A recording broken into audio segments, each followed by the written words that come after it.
মাননীয় প্রধান উপদেষ্টা, জাতীয় ঐক্যমত্য কমিশনের মাননীয় সদস্যবৃন্দ, উপস্থিত সম্মানিত জাতীয় নেতৃবৃন্দ, আসসালামু আলাইকুম রহমতুল্লাহ। আজকে কেন মাননীয় উপদেষ্টা আমাদেরকে আমন্ত্রণ জানিয়েছেন আমি আমার ভাই আক্তার বক্তব্য দেওয়ার আগ পর্যন্ত বুঝতে পারিনি। তো আক্তার বক্তব্য দেওয়ার পরে বুঝতে পারলাম যে এখানে কিছু সমস্যা হয়েছে জুতায় জাতীয় সনদ স্বাক্ষর করার সংক্রান্ত বিষয়ে।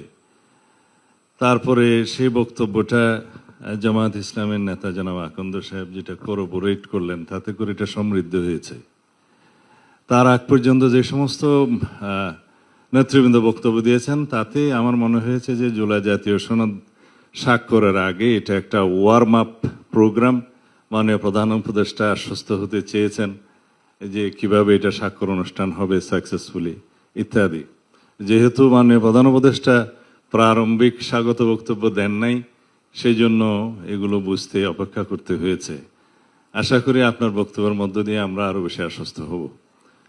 তা আমার মনে হয়েছিল মাননীয় প্রধান উপদেষ্টা আপনি জাতিসংঘ সফরের সময় জনাব আক্তার হোসেনকেও সাথে নিয়ে গেছিলেন, তারা হয়তো অনেক কিছু বিষয়ে আপনার কাছ থেকে শিক্ষা পাবেন, আশ্বস্ত হবেন এবং আমরাও শেষে আশ্বস্ত হতে পারবো। কিন্তু এখন দেখতেছি যেই আমরা সারা রাত যা পড়লাম সকালবেলা ওটা আবার এটা রিপিটেশন, সেটা করা আমাদের মনে হয় উচিত হবে না। আমাদেরকে আপনার প্রতিশ্রুত সময়ে ফেব্রুয়ারির প্রথমার্ধে অবশ্যই নির্বাচন অনুষ্ঠান করতে হবে, যার কোনো বিকল্প নাই এই জাতির সামনে। দ্বিতীয়, আমি আজকে দফাওয়ারি আপনার সামনে উপস্থাপন করতে চাই। এমন একটা অ্যাটমসফিয়ার আমাদেরকে বজায় রাখতে হবে যে অ্যাটমসফিয়ার আমরা কখনো পতিত স্বৈরাচারকে আর কখনো এখানে সুযোগ নিতে দেব না। যেভাবেই হোক দীর্ঘদিন অনির্বাচিত অবস্থায় একটা সরকার পরিচালিত হলে যে সমস্ত সমস্যা দিয়ে উৎপত্তি হয় সেটা এখনো হয়েছে। সেই জন্য আমরা বারবার তখন থেকেই পার্সু করতেছিলাম, বলতেছিলাম যে যথাশীঘ্র সম্ভব নির্বাচিত একটি রাজনৈতিক সরকার প্রতিষ্ঠা হওয়া দরকার। তা না হলে পৃথিবীর বিভিন্ন দেশে এ সমস্ত অভ্যুত্থান পরবর্তীতে যা কিছু দেখা হয়েছে, যে সমস্ত সিমটম, সেই সিমটম এই দেশেও উৎপত্তি হবে এবং হয়েছেও তাই। এখন আরো বিলম্বিত হলে আরো বেশি সমস্যার উদ্ভবের সম্ভাবনা বিস্তর। জুলাই জাতীয় সনদ প্রণীত হয়েছে, প্রায় স্বাক্ষরের জন্য অপেক্ষায় আছি। এখানে যে সমস্ত বিষয়ে নোট অফ ডিসেন্ট দেয়া হয়েছে সেই বিষয়গুলো নোট অফ ডিসেন্ট দেওয়ার জন্যই তো মাননীয় উপদেষ্টা আপনি ঐক্যমত্য কমিশনের সকল রাজনৈতিক দলের সাথে আলোচনা করেছেন। যদি এখানে কোনো নোট অফ ডিসেন্ট নাই দেয়া হতো, কিছু কিছু বিষয়ে অনৈক্য নাই হতো, তাহলে জাতীয় ঐক্যমত্য কমিশন থেকে যে সমস্ত প্রস্তাব দেয়া হতো সবাই একমত হয়ে যেতাম, আর কোনো আলোচনার প্রয়োজন ছিল না। সমস্ত প্রস্তাবে যদি সবাই একমত হতো, আপনাদের হতাম আমরা, তাহলে দীর্ঘ এই 12 মাস পর্যন্ত আমাদের এই চর্চার প্রয়োজন হতো না মাননীয় উপদেষ্টা। আর সমস্ত প্রস্তাবগুলো যেগুলো আমার শ্রদ্ধেয় বদিউল আলম মজুমদার সাহেব দিয়েছেন আর কি, এগুলো সব কিতাবে মানায়, বাস্তবের সাথে সেটার অনেক কিছু মিল ছিল না, যেটা আলোচনায় দেখা গিয়েছে। বাংলাদেশের রাজনৈতিক সংস্কৃতিতে এবং রাজনৈতিক ইতিহাসে যেগুলো সম্ভব, আমাদের কালচারাল স্টেটাসে যেগুলো সম্ভব, আমাদের মানবাধিকার পরিস্থিতি যেগুলো সম্ভব, ইভেন জুডিশিয়ারি জাজমেন্টও সেগুলো বিবেচনায় জুডিশিয়ারি জাজমেন্ট দেয়। কারণ এটা ব্রিটিশ নয়, এটা আমেরিকা নয়, এটা বাংলাদেশ। এখানে আমাদের ধর্মীয় কালচারকে বিবেচনায় নিতে হয়, আমাদের সামাজিক কালচারকে বিবেচনায় নিতে হয়, আমাদের দীর্ঘদিনের চর্চিত রাজনৈতিক কালচারকে বিবেচনায় নিতে হয়। সেই জন্য আমরা গ্রাজুয়ালি একটা পর্যায়ে এমন অবস্থায় এসেছি যে আমরা সবাই এখানে আছি আপনার নেতৃত্বে। কেন আছি? যে এমন একটা অ্যাটমসফিয়ার আপনি ক্রিয়েট করতে পেরেছেন, গণ অভ্যুত্থানের মধ্য দিয়ে ছাত্র জনতা রক্ত দিয়ে এটা ক্রিয়েট করতে পেরেছে যে আজকে সকল রাজনৈতিক দল একটা সৌহার্দ্যপূর্ণ পরিবেশে অম্লমধুর আলোচনা করে একটা সিদ্ধান্তে আসতে পারে। কিন্তু মাননীয় উপদেষ্টা, আমাদের কন্টিনিউয়াস সমর্থন আপনার প্রতি ছিল, আছে, কিন্তু এটা কন্ডিশনাল। আমাদের সমর্থন আরো অব্যাহত থাকবে, এটা সীমাহীন নয়। আমরা চাই আপনার নেতৃত্বে একটা ঐতিহাসিক নির্বাচন, এটাই হচ্ছে কন্ডিশন। আপনার প্রতি আমাদের সীমাহীন সমর্থন নয়, আমাদের সীমারেখা আছে। আমরা গণতান্ত্রিক উত্তরণের জন্য এই সীমারেখার মধ্যে আপনাকে সমর্থন দিচ্ছি। আপনি দয়া করে এটা অনুধাবন করার চেষ্টা করবেন। আজকে সচিবালয়ে যে সমস্ত নিয়োগ বদলি পদায়নের জন্য আপনি মন্ত্রিপরিষদ একটা ক্যাবিনেট কমিটি করে দিয়েছেন, এটার কোনো চর্চা নাই, এটার কোনো ট্রেডিশন নাই, এটা কোনো নিয়ম নয়। তারা যা করছে পদোন্নতি নিয়োগ বদলির মধ্যে, সেটা ওখানে একটা রাজত্ব সৃষ্টি হয়েছে, আপনি খোঁজ নেবেন। আমরা খুব অসন্তোষ প্রকাশ করছি। তাছাড়া অন্যান্য বিষয়ে যাতে বাংলাদেশের সকল অর্গানে ব্যালেন্স থাকে, সেটা আপনাকে চেষ্টা করতে হবে মাননীয় প্রধান উপদেষ্টা। আমরা চাই না প্রতিরক্ষা বাহিনীগুলোর মধ্যে কোনো রকমের ভারসাম্যহীনতা নষ্ট হোক। আমরা সেটা এফোর্ড করতে পারবো না এই মুহূর্তে। আমরা চাই আপনার সাথে প্রতিরক্ষা বাহিনীর সুসম্পর্ক বজায় থাকুক। রাষ্ট্রে একটা ব্যালেন্সড অবস্থা থাকতে হবে।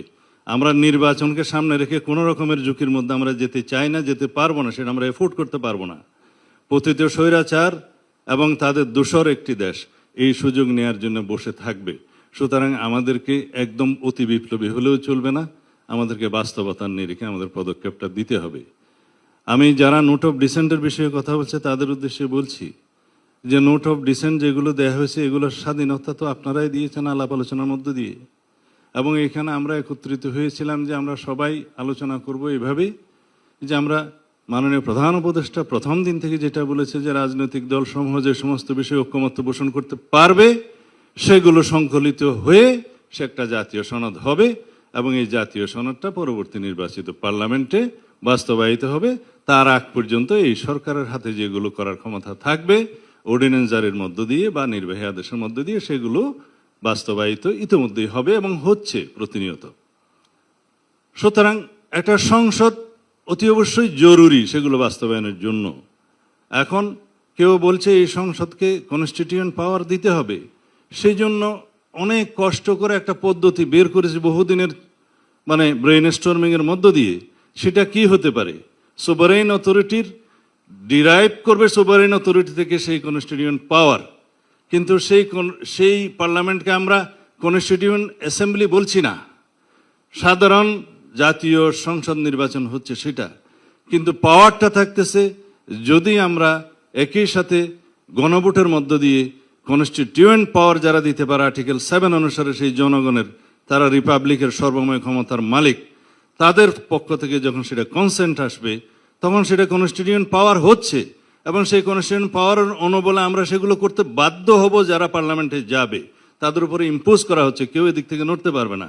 হ্যাঁ, সেই পার্লামেন্ট তার বাইরেও অনেক অ্যামেন্ডমেন্ট নিতে পারবে রাজনৈতিক অঙ্গীকার অনুসারে, জনমতের ভিত্তিতে আলাপ আলোচনার মধ্যে দিয়ে, বাট এগুলো তাদেরকে অবশ্যই নিতে হবে। সেটা ওখানে হচ্ছে, এই প্রক্রিয়ায় আমরা গেলাম।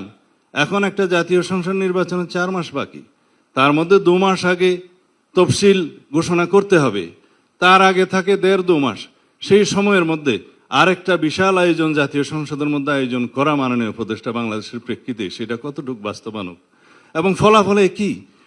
সমগ্র দেশের জনগণ সংস্কারের জন্য বসে আছে, সংস্কারের পক্ষে, সমস্ত রাজনৈতিক দল সংস্কারের পক্ষে, জাতি পক্ষে। এখানে নেগেটিভ ভোট কয়টা পড়বে হাতে গোনা যাবে, সবাই পজিটিভই দেবে। বাকি রইল নোট অফ কনসেন্টের জন্য। মাননীয় প্রধান উপদেষ্টা বলাই আছে যে সমস্ত রাজনৈতিক দল নির্বাচনী ইশতেহারে নোট অফ ডিসেন্টগুলো উল্লেখ করে জনগণের ম্যান্ডেট প্রাপ্ত হবে, তারা সেইভাবে নোট অফ ডিসেন্টগুলো বাস্তবায়ন করতে পারবে। এখন আমাদের কিছু নোট অফ ডিসেন্ট আছে, অন্য একটা দলের কিছু নোট অফ ডিসেন্ট আছে। তারা যদি সংসদে ম্যান্ডেট প্রাপ্ত হয়ে যায়, সেরকম মেজরিটি পায়, তাহলে তারা সেটা বাস্তবায়ন করবে। আমরা খুব বেশি বিষয় ওখানে উল্লেখ করিনি, কয়েকটা বিষয় আছে বাস্তবতার ভিত্তিতে করেছি। আমরা 70 অনুচ্ছেদে যখন প্রথম অনুচ্ছেদ 70 অনুচ্ছেদে আমরাই রাজি হই প্রথম নোট অফ ডিসেন্ট সহকারে, যে হ্যাঁ এমপিদের স্বাধীনতা 2 ক্ষেত্রে থাকবে না, অর্থ বিল এবং আস্থা ভোট। বাকি অনেকে বলছে এটার সাথে সংবিধান সংশোধনও থাকতে পারে, এগ্রিড। আমরা বলছি তার সাথে আরেকটা থাকুক, যে দেশে যুদ্ধ পরিস্থিতির মতো কোনো পরিস্থিতি হলে সেই সময় যেন এমপিরা স্বাধীনভাবে ভোটটা দিতে না পারে, দলের পক্ষে। এটা খুব মেজর কিছু নয়। প্রধান বিচারপতি নিয়োগের ক্ষেত্রেও একই।